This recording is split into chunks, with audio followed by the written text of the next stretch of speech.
Hi, everyone, and welcome to this Civic Tech Calgary presentation on this bitterly cold February day. We're thrilled to have Jean-Marc La Flamme with us this evening to give us his perspectives on the past, present, and future of Civic Tech and his insights from his many years of experience on the leading edge of civic innovation and technology and public engagement. But first, a few words about Civic Tech Calgary.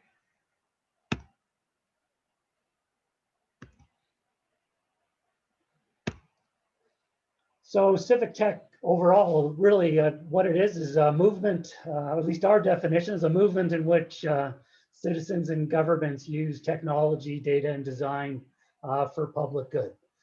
And really the objectives are many, but include addressing challenges that citizens and governments are facing and pursuing opportunities for greater citizen engagement and more effective services.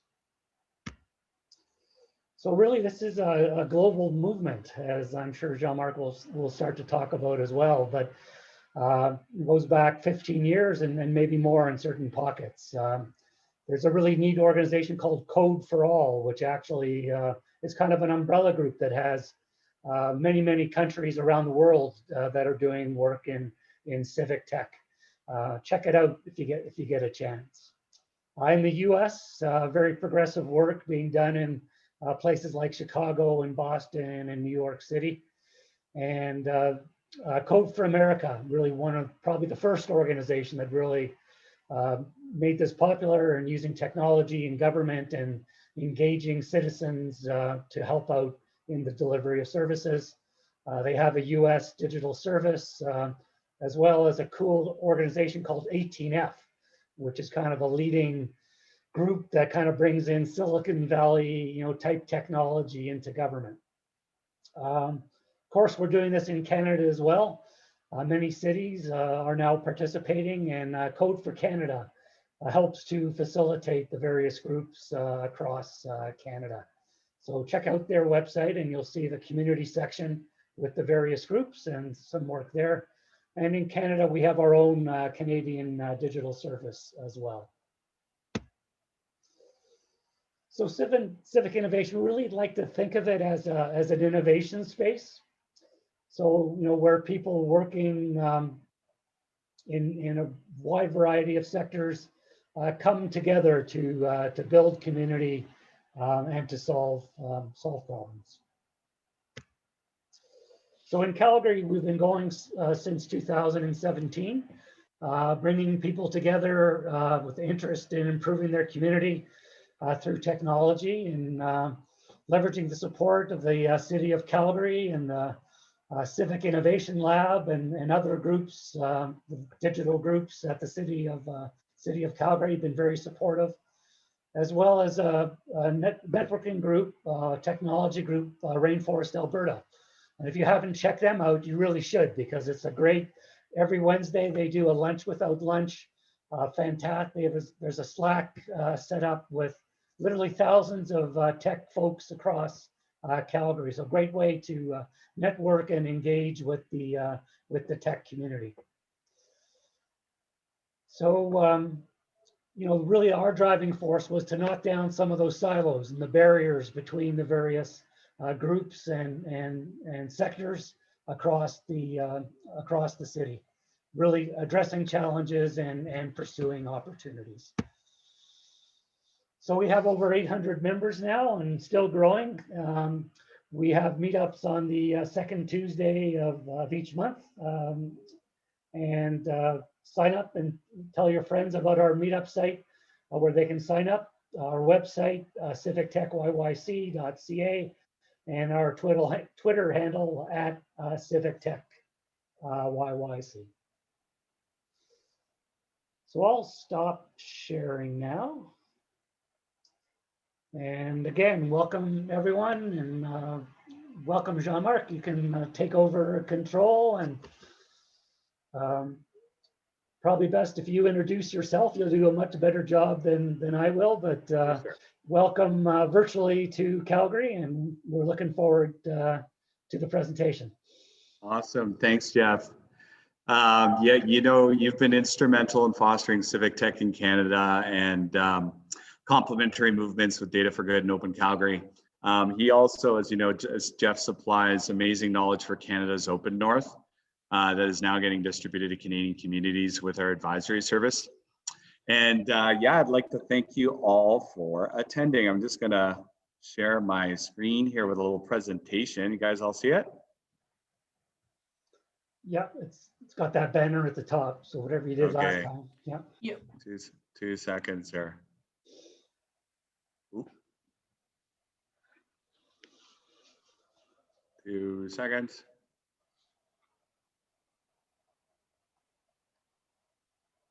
All right. You guys good there? No, not yet. Okay. All right. How's that look? Still the same. It just got the bar at the top, but I don't know if it's really going to be make No, a well, difference. 2 seconds. Somebody said try F11. F11, done.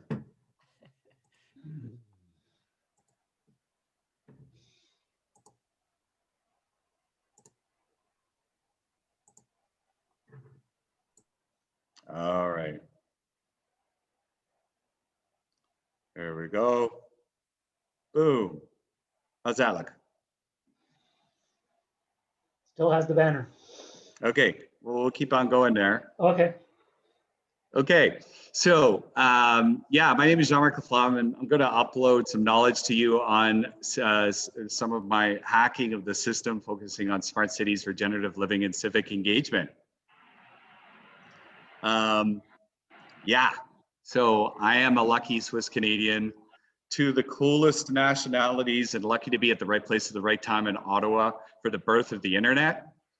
After volunteering for my hometown MP and the UN in the early 90s, I saw the missing data standards firsthand. Yeah. And I had to read every letter sent in from constituents to the MP and summarize it in spreadsheets. That's how we communicated through back then. Do you think the MP read anything? Not much. But through a stroke of luck, with some money from my grandmother, I bought the first computer and taught myself the internet. My roommates hated me back then for hogging the telephone line, of course. I networked my way back into Gov, and since then, since I was bilingual, I got my first jobs building some of the government of Canada's first websites in HTML.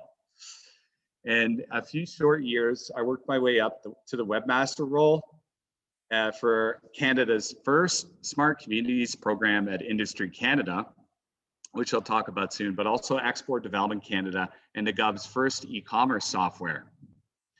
I got out of building big tech. I got out of Gov and I got into big tech with Yahoo in 1999 and became that, you know, .com millionaire, all the way past 9/11, managing the country's #1 homepage, yahoo.ca, and then focused on online travel and built a little website in 2003 called westjet.com. You may have heard of it, including its first rounds of paid marketing and social media.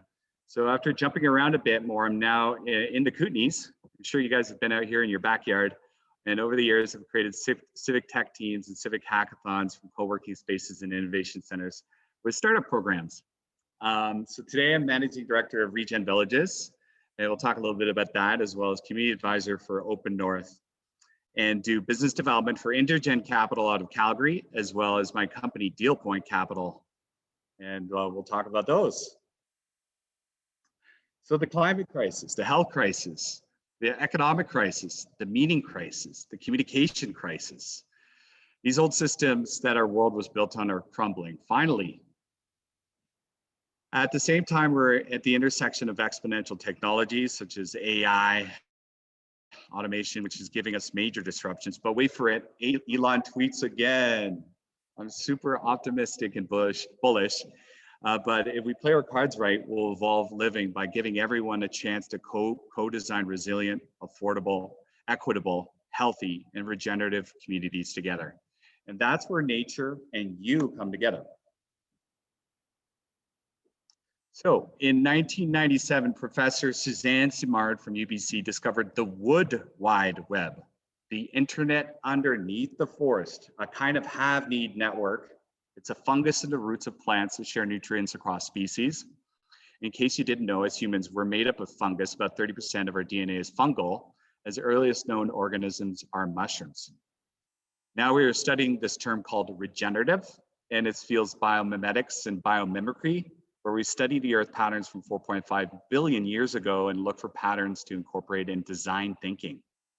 So this research has shown that beneath every forest and wood, there's a complex underground web of roots, fungi, bacteria, helping to connect trees and plants to one another. And I can assure you that this presentation here will be just as organic. So here's James Ehrlich, my partner at ReGen Village, talking about this: the neuron, the nerve cell, the city of London, the internet, and even dark matter. There's this mesh network of cellular intelligence that we are seeing patterns of. So our company, ReGen Villages, is a mesh network too, but it's software and real estate company. The software is called the Village Operating System, that is looking at the metabolic integration that is agnostic and talks to smart houses, external infrastructure like mobility, food, etc. ReGen Villages builds regenerative and resilient communities with integrated life support systems of food, water, energy, education, economic, transportation, and waste to resource management. So the new communities are connected to each other and to existing communities in smart bioregions through the village operating system. This creates a border-free autonomous system to optimize and improve our lives and mitigate our challenges. So at ReGen, we're looking for partners with communities, landowners, developers, technology companies, architects, construction, and universities to maximize crowdsourcing and exposure and enable global scaling of our projects. We are decentralizing neighborhoods and connecting them together. Yes, the word decentralized. So you'd think that social media manifested this network, but sadly no. And we're just waking up with the great information by creatives, memes, and government regulation. But this will take some time, of course. More and more documentaries need to come out, and more need to come out.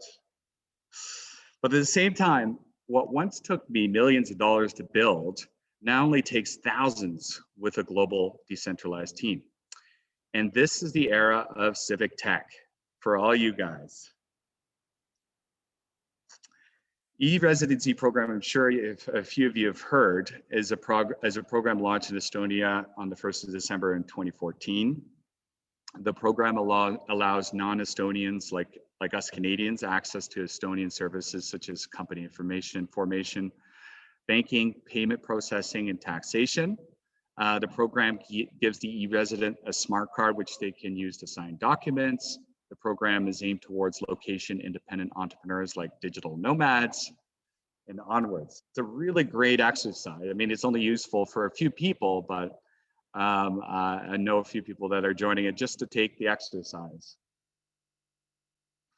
One of the oldest smart city orgs is called the Intelligent Community Forum. They have their own methodology which put humans in collaboration first before technology. And Tallinn, Estonia won last year. And Estonia saw this major boom back in 2004 to 2007 as loan capital poured in from Scandinavian countries. And the country arose from Soviet occupation beginning in 1991, had been miraculous, but the wave of investment was more than the market could usefully absorb. When the financial crisis came, it hit Estonia and the principal city of Tallinn very hard. Several thousand companies went bankrupt, and layoffs, particularly the low-skilled, rose into the tens of thousands. Yet beneath the froth, Tallinn has put in place the foundations of an ICT-based growth that is generating a strong comeback. And as you know, so can Calgary. We can hit rock bottom and move forward in earnest, and Tallinn proves exactly that. So yeah, Jeff and I are part of Open North. This organization is founded in 2011. Open North started as a small Montreal-based social enterprise with cutting-edge expertise in open data and civic technology. Today, Open North's interdisciplinary team has developed extensive domain expertise in smart cities, data governance and management, open government, data sharing partnerships, digital inclusion, open procurement, and AI ethics. So I am one of 10 advisors in Canada, and my specialty is future visioning. I love futurescaping and rural communities. So yeah, futurescape scenarios in hackathons and socialize with civic engagement platforms, which we'll talk a lot about today. So one of the projects we've been involved with in the past, I'm sure you guys have been have either been part of or read about the Smart Cities Challenge. There was a total of $75 million in prizes, and more than 200 communities, large and small, from across Canada responded to this challenge. Maybe you did one. I did one in Revelstoke. We had a smart shipping solution to get goods in and out of the community more efficiently and cost effectively. And I can tell you, as a small community, we were so excited about this challenge, like more excited than I think any other project. One of the best yearly challenges that we have in BC is the Bike to Work Week, where companies and individuals challenge each other to bike the most kilometers. It's a real competition out here. Such a great civic engagement campaign, and healthy to boot. Meanwhile, at the Smart Cities Challenge, you know, the winners, of course, Bridgewater, Nova Scotia, to reduce energy poverty, Nunavut, to use a life promotion approach for suicide prevention, City of Guelph, $10 million for a circular food economy, City of Montreal, $50 million to improve mobility and access to food. Let's see where we go next with this. I'm excited to see all of these solutions come out and for us to engage them. But only a few of us may remember the last Smart Community program. Maybe a few. Jeff does. I was a webmaster for this program, the Smart Communities Competition, back in 1998, where it was a 3-year, $60 million program involved to select 12 smart communities demonstration projects, one from each province, one among the 3 territories, and one from an Aboriginal community. The program also include 3 complementary programs intended to ensure that the beliefs of the 12 demonstration projects would be made available to other communities across Canada. And by the end of '99, the committee had selected 46 submissions from the most competitive communities. These communities were then invited to advance to stage 2 of the competition, the submission of a full business plan. So look at these top statements in the challenge. It's so funny, I dug these up yesterday, Jeff, and I was like, oh my God, yeah. Look, telework will become a viable alternative for many employees, allowing families to work with flexibility in planning their activities. And of course, online voting in municipal elections will be available, and citizens can have access to discussion sites where public comments is invited on municipal issues currently before council. Yeah, like, holy smoke, what the happened? How did this not happen again? We only just got remote working now post-pandemic, during the pandemic, and we still don't have online voting. Yes, why?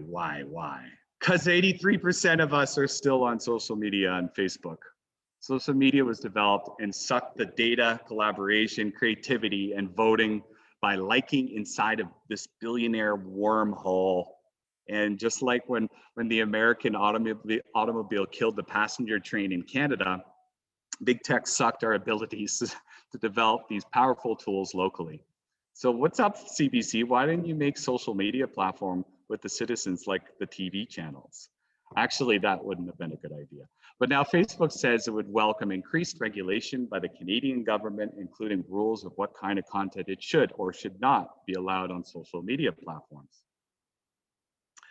If the product is free, then you are the product. If the product is free, then you are the product. At a time when Canadians are perhaps spending more of their waking hours online than off, Canada's digital privacy law could be headed for a significant upgrade. Way back in 2000, the Gov enacted the Personal Information Protection and Electronic Documents Act, or PIPEDA, and now Bill C-11 would maintain the principles of PIPEDA while creating new rules around collection, use, disclosure of personal data, especially on social media platforms, and strengthening enforcement of these rules. But this is great. And meanwhile, through the pandemic, look at this growth, dizzying growth of the largest tech companies on earth. When at a time when companies such as airlines and bricks and mortar retailers struggle to survive, the combined revenue of the 5 biggest US tech companies, Apple, Microsoft, Amazon, Google, Alphabet, Facebook, grew by a fifth to 1.1 trillion. And their aggregate profit rose even faster, 24%. Combined market share, $8 trillion over the past year, $8 trillion. So this speaks to the necessity and understanding of systems we use to transparently communicate, openly collaborate, and build our communities. Facebook was not designed for this. We just got lazy. So as I mentioned to you, the Intelligent Community Forum and the this method that the Intelligent Community Forum has built is akin to what you would enjoy with the Civic Tech groups. So basically, let's engage the community by visualizing data with various groups while building our own software. In the Kootenays here, we're doing just that at the Kootenay Lake Innovation Center. So if any of you are interested, we're looking for tech and nature-loving creatives to move to Caslow, BC. If you've heard of that, we're in the middle, the jewel of the Kootenays, where we have clean air, water, energy, and endless natural pursuits. It's a beautiful, huge space for co-creation. We're focused on open source software and projects that are freaking cool, like e-boats and passenger drones, and actually real affordable housing. Check us out at kootenays.org. So these communities are becoming healthy, intelligent with the movement of data. Fiber internet empowered this, and we have here in the Kootenays even a 10 gig independent internet service provider. And we, obviously move people better with transportation, and we're moving money finally better. We work on doing that in Alberta with Intergen, which is a matchmaking software and a venture capital fund, and Deal Point Capital. That's what it's all about, just moving people, getting healthy and moving money, moving information. Our investment co-ops in Alberta and British Columbia are allowing retail investors to do the same thing before crypto finally takes over. Moving with hacking, this is what you're good at, right? You've run hackathons at Civic Tech YYC, and now these projects need to be liberated with civic engagement platforms, which is the core of it. Of course, the Elon approves of all your work. A year ago, he did a great hackathon. What happened to this? Anybody know about that? I don't know. It was a super fun AI party hackathon. Sometimes you ever feel like there's too many cooks in the kitchen with your hackathon, but it's okay. It's a whole lot better than what it was before.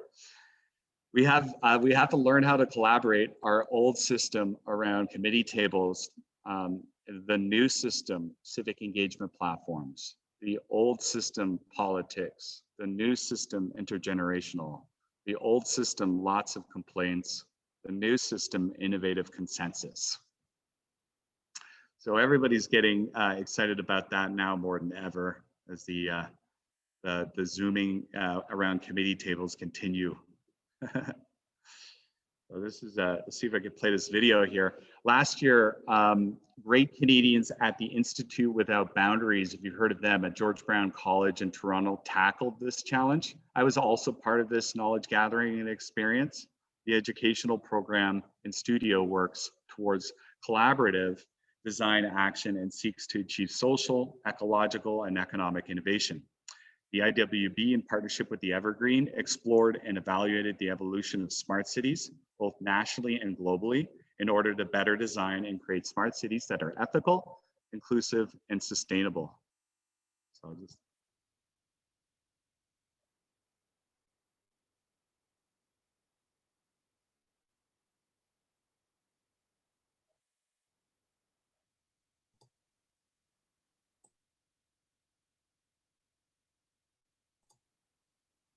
We can't hear it. Uh-oh, Yeah. that's too bad. Another problem for you to solve. There you go. Okay, well, it's a cool 5 steps thing here. Let me just narrate through this. Strategize, design, adapt. So you can check out the ESC testing tool right here, and it's at ethicalsmartcities.com. Ooh. Right on. So offline, let's talk about offline a bit. Of course, you've got the experience offline, which can be super fun, just like Elon loves the festivals, right? In Calgary, you've got your share of festivals. That's a great civic engagement tactic. The most famous one being Burning Man. And the one in Calgary called Beakerhead is a smash up of art, science, and engineering. There's such great examples of offline engagements. Why not every day in the streets, right? Why not every day? Because we got the climate emergency. We can't party every day. So that clock is ticking, and it's a huge opportunity for us to capitalize on these exponential technologies. 30 trillion to the economy pretty damn soon. So here, I got a lot of Elon for you. I'm so sorry for all those people that don't like Elon. He's got this great challenge. What was he thinking? Of course he's going to pick the challenge. He picked the hackathon. Now he's going to pick the challenge. $100 million on the X Prize. If you don't know what the X Prize is, it's a mission to bring out the radical breakthroughs for the benefit of humanity through incentivized competition. It fosters high-profile competitions to motivate individuals, companies, and organizations across all disciplines to develop innovative ideas and technologies that help solve the world's grand challenges. Right on, Elon, giver. So let's see what this challenge comes up with, and follow along X Prize for more. So our challenge is creating these decentralized smart cities using civic tech and engagement. I call them smart villages in the rural and remote world. ReGen Villages, my company has like these large scale 1,000 family developments, but we're working on some of the first small scale decentralized smart villages in BC.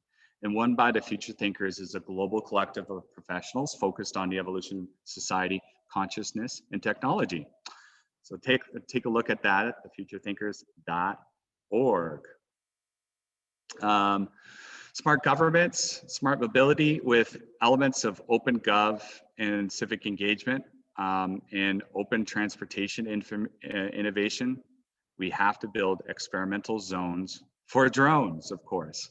The Canadian Advanced Air Mobility Consortium is one such group out of Vancouver, and they're doing that this year. A beautiful experimental zone for drones, passenger drones that is, in Vancouver, the Play experiment, and soon coming to a community near you.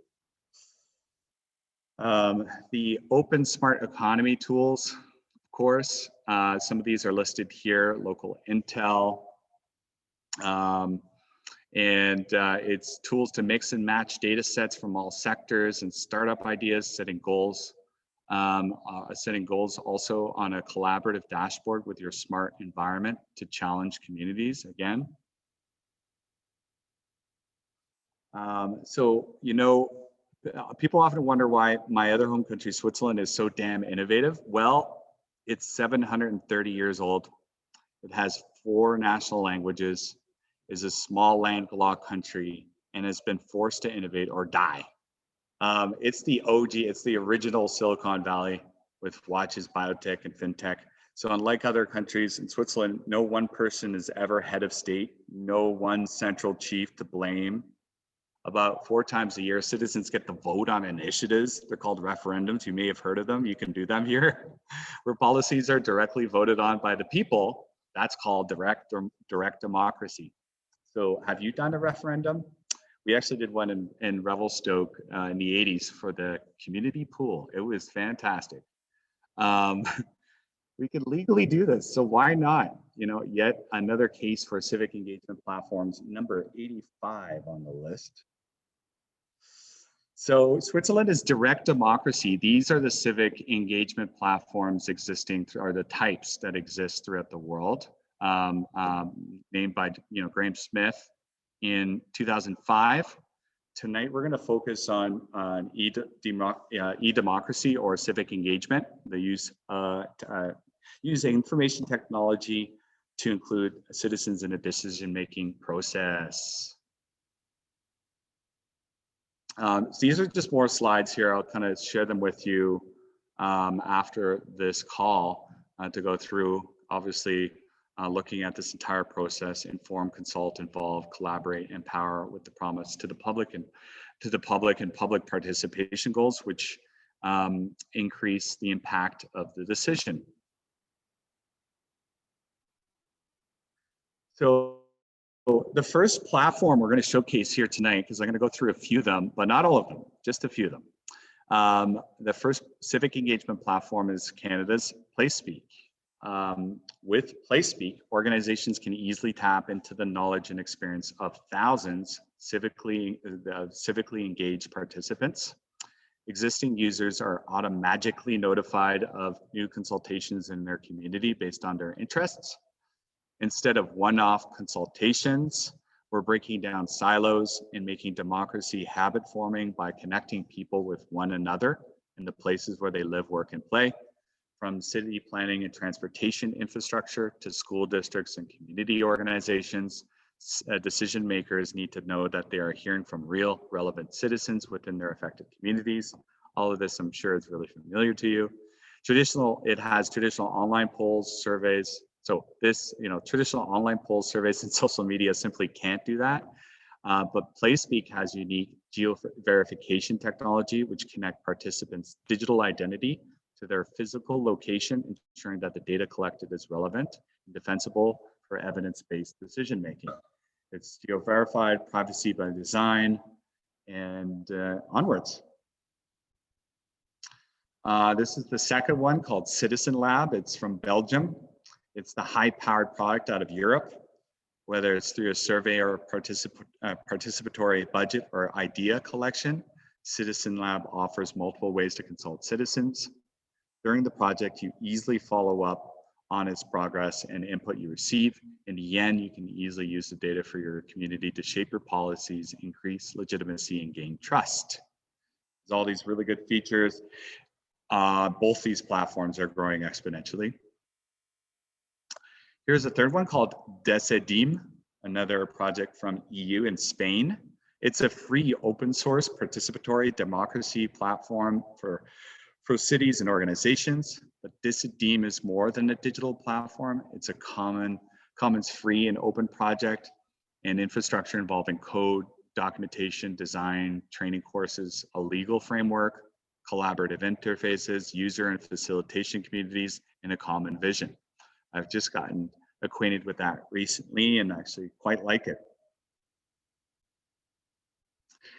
But there are many others that are so good. Bang the Table, of course, the big American platform, Civil Space, Console. Borealis is another Canadian stakeholder engagement software. It's quite fully featured. This site called Participedia is a great resource for all of these platforms that you can tap into and read all about them, reviews about them, and onwards. So we started the conversation about fungus and mushrooms.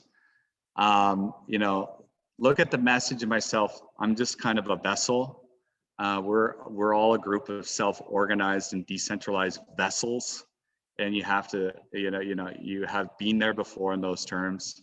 So it's essentially, I'm inoculating you with this message and in these terms. So the final here is really the big, hairy, audacious goal.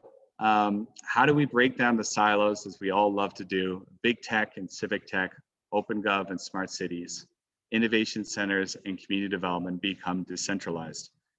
You've obviously thought of this. How does it look to you? Looking forward to your questions, answers, and thank you for me ripping through this in a half hour. That's great, amazing thoughts there, and pretty innovative, very innovative things. So if you have any questions or comments, you can write them into the chat. But if you want to speak to them, you can just put a letter Q into the chat, and then I'll call on people to kind of do one at a time as we're going through. So, and I'll allow you to unmute yourselves when I call upon you. So let's have a bit of a discussion. And yeah, so Jean-Marc, in terms of sort of Canada and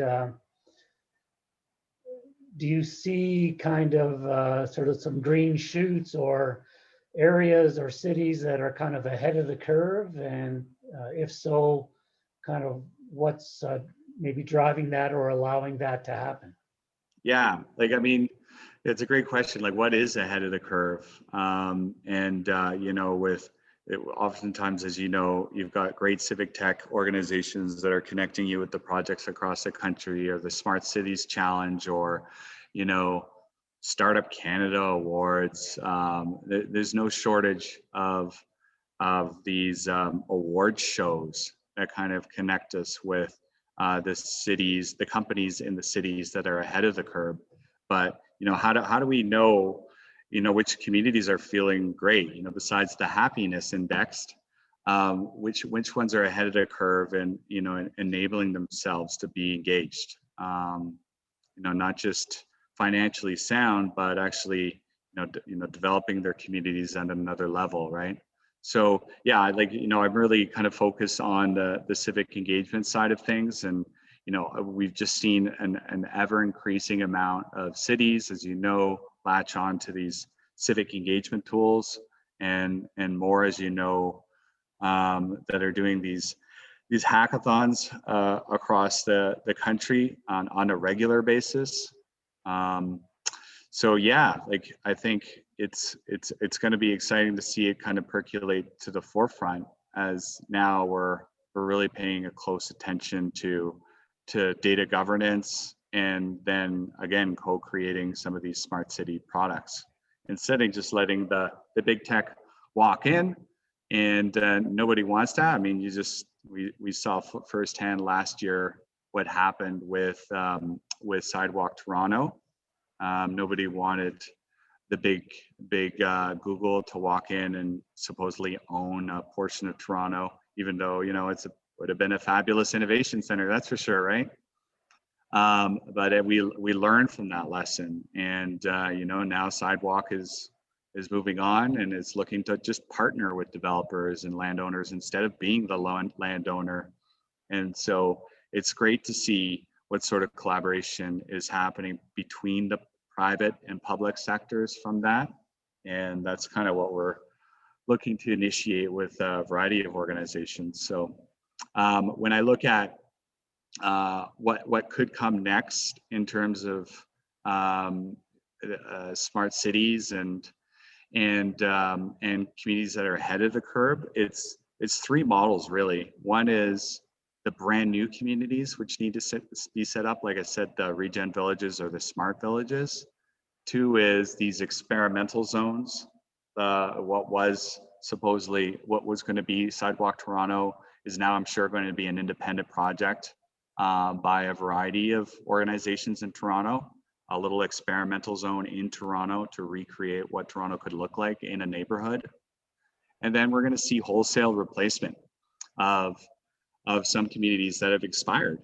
And there's going to be more here with some economic difficulty. But as you know, especially out here in the West Coast, we've got expired communities with natural resources, a lot of mill towns that are now ghost towns. They have a lot of beautiful infrastructure, power, water, buildings of all kinds. So there's actually one such community, it's called Canal Flats in the Kootenays. You've probably heard it's between where I live and where you live. It's in the East Coots. And so a entrepreneur who's actually a mass timber entrepreneur bought 1,000 acres, including the old mill site.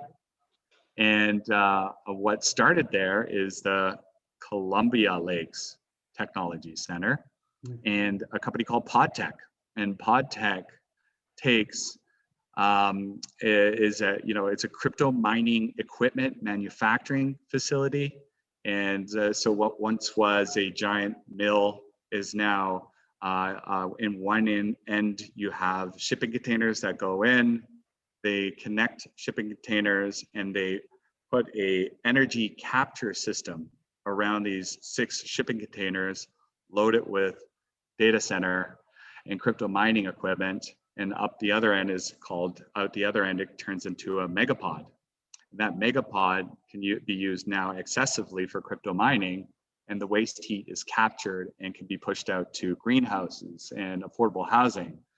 So what once was a resource community harvesting wood is now harvesting data. And that is the new experimental beating heart of this smart village. So that's just one example of a pretty much whole scale replacement of a big part of a community. And there are other resource communities in BC that we want to work on. And I'm sure many other communities in Alberta, you've heard a lot of what goes down in Beaumont and what's going down in Okotoks and you know, even in Pincher Creek. I work with, you know, a lot of these communities in Alberta who are saying, yeah, let's do something radical and try something that's never been done before, big, bold, and audacious. Mm-hmm. Very cool. Very cool. Yeah. So there's a question as to what do you see as the biggest or most immediate barriers to what you're advocating for? Yeah. Yeah, I don't know. I think you saw where I went through that presentation in 30 minutes at hyperspeed. I advocate for a lot of goodness in this country and around the world. Like I do have my own, you know, private investments in my companies, but just generally speaking, you know, it's civic engagement platforms is probably a very, very important part, whether it's a ReGen Village that we're going to set up, or you know, working with a community under Open North. So if we just concentrate on, you know, civic engagement and civic engagement platforms, the barriers are obvious. I think you all know that, and that's why you're in the Civic Tech is, you know, how are we going to break down the silos and get to co-create some of these innovations? It's the old system that has just continued to work away. It's the reason why I'm in this innovation center.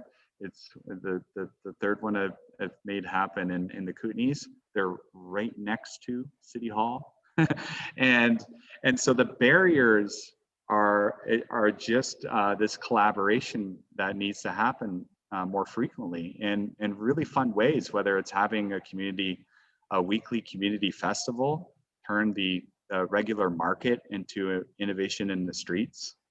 We're doing these, you know, innovation nights, which is what I call them, the civic hackathons around different issues that matter. The barriers are around just the system rolling along the same way it's always done. And of obviously government not necessarily consulting you guys in the civic tech community and us in the technology community more pervasively. Procurement, obviously, that is something that we fight hard with. Open North has a lot of resources on open procurement. So it's really all about getting the great knowledge. Again, Open North has a ton of knowledge that you can, and Future Cities Canada has a ton of open knowledge to be sent to these communities, so that ambassadors like yourselves can say, hey, you know, whether you're in Calgary or some small town like I am, hey, here's some tools that other communities are using.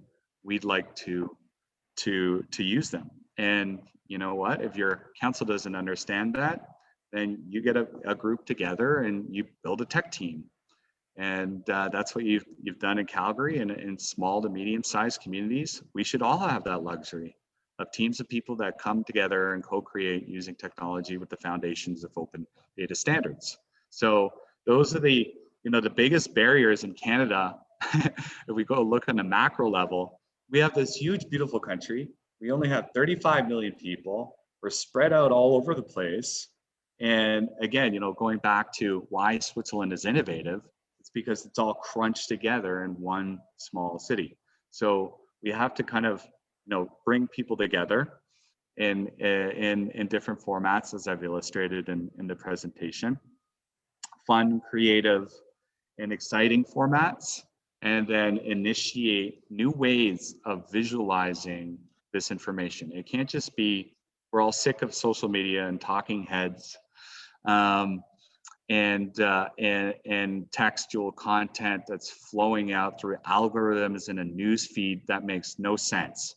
So we need to make sense of this inside of civic engagement platforms so that everyone of all ages can deliberate, collaborate, and co-create in these platforms. So yeah, the biggest immediate barriers are just building that tech. And all these platforms that I mentioned to you that we whipped through so quickly are doing a good job, but it's just the first step towards open smart cities. And I'm sure you've worked on a lot of different products there, which are experiments to get people to adjust their mindset and really latch on to opportunities. Great. So you spend some of your time in Calgary and in various interests. So maybe you could just do a bit of a review of some of the stuff you're doing in Calgary, but also sort of like what are some of the highlights or some of the things that are emerging that you're excited about from a Calgary perspective, and kind of what steps should we take or what actions should we take kind of in the future to kind of pull some of this stuff together and really have more impact? Yeah. So, I run these polls like, everybody does. And at Intergen, and I love work. I've, worked with Alberta now for 20 years.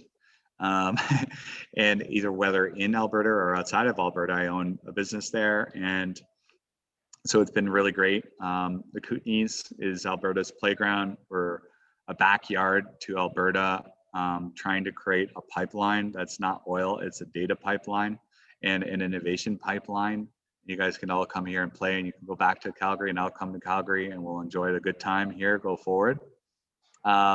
So Jeff, you know way more than I do. I've been on the private level, but also embedded in the ecosystem for quite some time with Startup Canada. I'm very familiar with the so-called ecosystem, and we're trying to build products left, right, and center.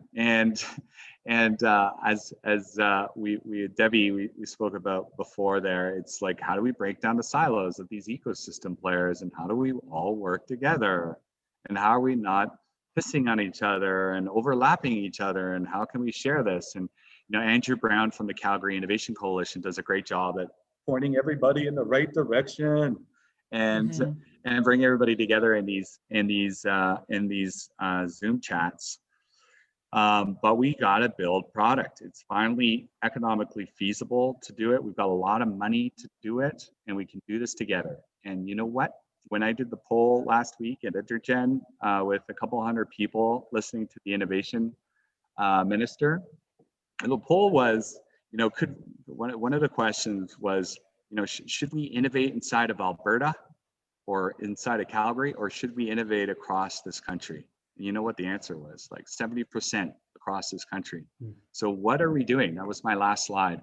Is there a potential for one innovation platform? What does that look like? Holy shit, like this is a big, hairy beast. It could start with maybe one open source civic engagement platform, or one that we say it's great, we can build on top of. Sort of like creating like a template sort of thing, because that's sort of what I'd like to do with this calendar sort of thing. Like, wouldn't it be cool to create sort of like this really robust template? Then you could expand it. Because I'm obviously going to start it in Calgary, but I want to do Alberta, and then maybe take it to different cities. That's right. Yeah, but it's always in mind. Like, there's a great group called the Canadian Accelerator and Incubator Network. I don't know if you've heard of it. There's a woman out of Vancouver is like a Wonder Woman on some other planet, and from some other planet, and she is she's amassed 90% of the innovation centers inside of a collective and has regular dialogue with them. But I don't believe they're really building any technology. They're just having dialogue about the programs and whatnot. And yeah, so they're like, you know, in the commentary I have obviously with Andrew is like, you know, how do we bring the product managers together to at least say, okay, here's what Debbie's doing with her group, and here's what we're doing with Intergen, here's what's happening at Platform, and here's what's happening with Rainforest, from a technology perspective, instead of just the programs and off the cuff, you know, commentary about clients and the customers that pretty much we all share, you know, in the ecosystem. Everybody's has at the same customer, and you know, even can you imagine us all sharing one CRM? Is that doable from a data privacy standpoint? You know, they're all. It's sort of like a system conversion. You know what I mean? Let's pretend we all bought one another, and we're all using, you know, filtering it into one accounting system or whatever. Right. Yeah. Yeah. So you know. There's another question. I mean, you know, today we are, you know, really aware of, you know, the value of diversity and wanting to be inclusive, you know, across all of society. So the question is, do smart cities run the risk of becoming playgrounds for the rich? Yeah, they are going to be, no doubt. Like, you know, Bill Gates is now the largest private landowner in the US. And every single billionaire has giant chunks of land. You know what they're going to do? They're going to build these smart cities. Look at Dubai. Look at all these other like so-called super high-tech futuristic cities that are run by the rich. That's true. But on the flip side, I'm telling you, the beautiful things that we're building with smart villages are so grassroots, are so relevant. Everybody wants to live in an eco village these days. And it's entirely doable to 3D print a home like this at low cost and live out in the bush with your Starlink internet and the autonomous vehicle that's taking you from Calgary to the bush in your village, decentralized, right? That is what's happening all through the Coots. We've got a bunch of different tiny house villages. As you know, tiny house movement went through the roof. So on the flip side, so yeah, the super rich are going to do all these awesome things and, you know, molest data and privacy and spend an enormous amount on technology to build their playground. But then you see they collaborate in Burning Man together with ordinary folk like you and I, right?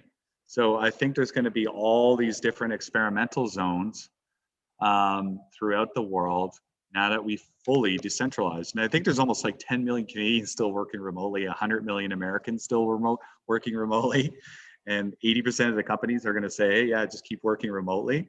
So, you know, this is what's going to happen. And our big cities can breathe a bit because it's just been a little bit too crazy, if you know what I mean, in the big city development. And it's okay. We can breathe and take some time and understand how to better do planning with our great Civic Tech technology. Yeah. So yeah, there'll be lots of, I think there's going to be everything. I see everything. I definitely see both ends. Sounds great. So I think we have time for one more question, and then we'll just have to wrap it up for tonight. So it's a question around, we do have a civic election coming up this year in Calgary, and probably in many other places as well. But the question is around, do you think it's worthwhile to try to engage in that process with the politicians, and are they aware of any of this stuff, or yeah? And if not, how do we get it on the agenda? You go like, this is why I love living in rural Canada. I'm like, hey, we should be using a civic engagement platform. Okay, yeah, I'll talk to you tomorrow. Yeah. Like, and then in the big city, I left Toronto because I'm like, we've built these civic engagement tools, and I built one in 2009 living in Toronto for neighborhoods. They're like, yeah, let's bring neighborhoods together, because there's 250 neighborhoods in Toronto and we know everybody in our neighborhood. Let's bring this together. But social media just ripped it apart. We really could not in a big city muster the strength to get even the neighborhoods to build the technology for themselves. And so in the big cities, it's tough, but yeah, reach out to your counselor. And you're a big group. I think it would be great if civic tech groups, as you know, you're part of this group, come together and say, you know, what are our top questions for getting civic tech, civic engagement used at first during the elections, and then pervasively for every issue go forward. Like, why can't we bring this up as a collective instead of Jeff going to talk to whichever counselor of whichever ward, saying, hey, do you hear about civic engagement tools? There's one here, it's called PlaySpeak. you want to listen to an hour demo? Oh, I don't have any time. Right. So there's somehow we got to band together and as civic tech hackers and say, hey, like here, we're all going to have different recipes, but I'm sure there's some commonalities that we're going to find to say, you know, here's how we set the standard with a tech strategy. And great. I think we all deserve that tech strategy. Absolutely. So on that positive note, we have a challenge before us as Civic Tech Calgary to engage in the process. So thanks so much, Jean-Marc. It's been amazing to hear about your journey and get your insights along the way. And we look forward to next time you're in Calgary, hopefully seeing you in person and introducing you to the group. And yeah, all the best on all your endeavors, and keep up the good fight. Awesome. You guys too. Thank you so much. Yeah. Go Calgary, go. I love it. And just a reminder, the copy of Mark's presentation and this recording will be on the Civic Tech Calgary meetup site under this event in the link in the comments section. So on that note, thanks for joining this evening. Take care, stay warm, stay safe, and we'll see you next month. Right on. See you soon. Bye.